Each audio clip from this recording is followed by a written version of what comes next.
Border पे सरदार जी बैठे थे, हाँ भाई किधर जा रहे हैं, हाँ जी किधर, और तेरा मेडिकल नहीं गा, है कि तेरी ये जो पेन है ले आ इधर, अच्छा है 10 15 20 रुपए पासपोर्ट के अंदर 50 रुपए रखते थे, चल ठीक है चल तू अंदर निकल जा।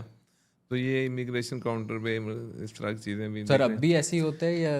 हाँ ये चीज़ें ये मैं आपको बता दूं हर वक्त ही होता रहता है। ये थर्ड वर्ल्ड है ना, ये थोड़े लोग भूखे लोग हैं, 20 50 रुपए पे चल जाता है काम। अब तो खैर वो अब वो 50। एक एक ज़ीरो और लग गया उसके इस अंदर तरह बस। ईरान भी हम गए थे।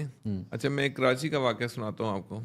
जब हम जापान से वापस आए तो I was over stay there, जिस तरह यहाँ उम्रे वाले हो जाते हैं ना। जी। तो कराची एयरपोर्ट पे रुका तो पासपोर्ट दिखाया, तो हालांकि हम ओवर स्टे हुए जापान में, क्राइम था हमारा उधर था, उन्होंने हमें रिलीज़ कर दिया, कोई नो पनिशमेंट, बस पकड़ के भिजवा दिया। जैसे यहाँ हमने कराची वाले कह रहे जी इधर बैठो बैठो साइड पे हो जाओ, साइड साइड चलो उधर। और फिर देखा तो 100 100 50 50 डॉलर लेके ना वो पासपोर्ट क्लियर करके दे रहे थे। मेरे पास नहीं थे पैसे डॉलर, मैंने उसको 5 10 हैं ले लो, कहता है चलो साइड पे हो जाओ। तो मैं तो पढ़ा लिखा शरीफ आदमी,